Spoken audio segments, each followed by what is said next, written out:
বিআরডিএস এর আয়োজনে আন্তর্জাতিক নারী দিবস উপলক্ষে আলোচনা সভা অনুষ্ঠিত হয়েছে।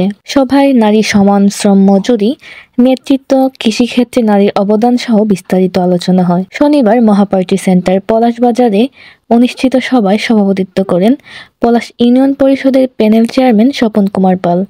বক্তব্য দেন পলাশ স্কুল অ্যান্ড কলেজের অধ্যক্ষ ইকবাল হোসেন, উপসহকারী কৃষি কর্মকর্তা আলামিন, সাংবাদিক হাসান বশির, মিনার আক্তার, বিআরডিএস ফিল্ড ফ্যাসিলিটেটর নিপুণ গোস্বামী।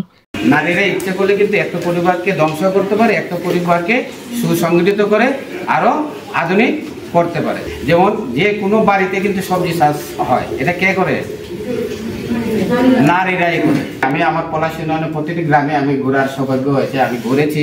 প্রায় বাড়িতে দেখছি যে এখন নারীরা প্রত্যেক বাড়িতে কিন্তু সবজি বাগান করে, 2টা-4টা টমেটো লাগাইবো, মরিচ লাগাইবো, বেগুন লাগাইবো, লাউ লাগাইবো, উড়ি লাগাই। আজকে এই নারী দিবস সবাইকে আমি ধন্যবাদ জানাই। কাজের কোনো অভাব নাই, একটা নারী ইচ্ছা করলে তার সংসারটা স্বামী এবং স্ত্রী মিলে সংসারটা উন্নতি করতে পারে।